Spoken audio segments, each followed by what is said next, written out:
तेरिका आज ज्यादै जाडो भयो भनेर बिहान पुरै शरीरभरि प्लास्टिक लगाएर नुहाएको पानीलाई च्यालेन्ज गरे भनेको तर यो गनाउने र मैले त जाँदै गएन छौ गाह्रो भयो मलाई त अनि हो आज भोलि तेरो भाइ के गर्दैछ त पसल खोलेको थियो यार अहिले त जेलमा छ ल्या पसल खोलेर जेलमा कसरी पुग्यो त अनि हम्बाले खोलेको त नि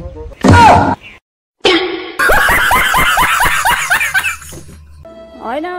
आज त सोच मग्न हुनुहुन्छ त हौ हैन यो अर्काको छोरी मन पराउने उमेर त ठिकै हो है अब यो अर्काको स्वास्नी मन पराउने उमेर चाहिँ ठिक होइन जस्तो लागेर सोचिराखेँ क्या ए त्यस्तो पो सोच आउन थाल्यो अनि त 30 रुपैयाँ भाडा बचाउनको लागि 7 किलोमिटर हिँडे कि हिजो लास्टमा गोजीमा भएको 100 रुपैयाँ झडेछ नि हो कहाँ झरेको छ बेसी लोभी पनि हुनुहुँदैन भएको बुढीलाई धोका नदिउँ भनेको फेरि पल्लो गाउँको एउटा नकली मन पर्यो यार जो देखे त्यही मन पर्छ भने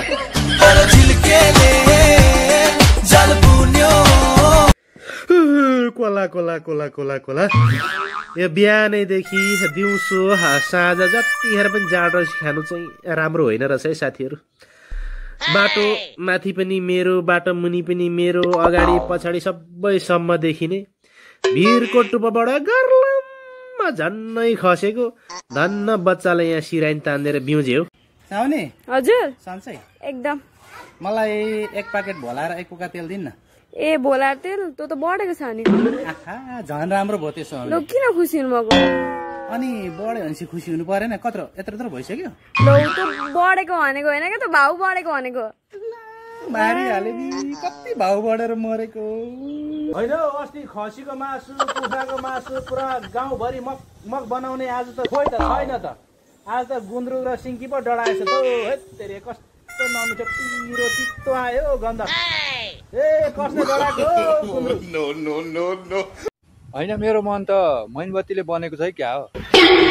राम्री राम्री देख्यो कि यो मन पग्लिहाल्छ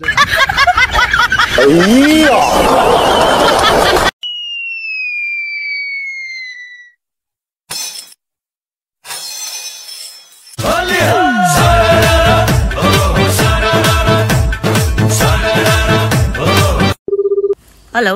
के हो बोलचाल बन्द भयो त माया मारेको क्या हो सुन न तिम्रो मेरो बारेमा थाहा पाएर छोरोले बाड बैलो गरिरहेछ अनि बुढा छैन भनेको होइन र बुढो पो छैन भनेको थिएँ छोरा छैन भनेको थिएँ र कस्तो खालको मान्छे रहेछौ